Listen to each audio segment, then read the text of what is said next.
had a case where we had an African-American guy who was a fan of mine. Great fan, great guy. In fact, I want to find out what's going on with him. You know what I'm... Oh, look at my African-American over here. Look at him. Are you the greatest? Do you know what I'm talking about? Okay, so we have an African-American guy at one of the rallies a month ago, and he's sitting there behaving. And we had protesters inside the arena, and they were dressed in a Ku Klux Klan outfit, okay? And they're running around dressed as Ku Klux Klan, and the place is booing and booing.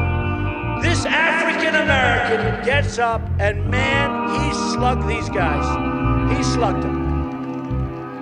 And by that time, their hat was off, because it got ripped off as they were running up the stairs. But this guy, a great guy, I think he was a military guy for a long time, he slugged this guy wearing the Ku Klux Klan outfit.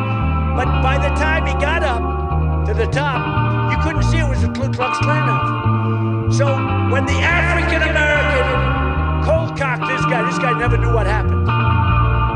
Everybody thought the African-American was against me, and it was the opposite. He was like this great guy, military guy. We have tremendous African-American support.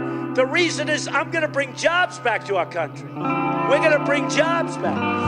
But when these sleazy people, these dishonest people who never show the crowds, they never ever show the crowds, when they showed that event, it made it look like the white guy was on my side.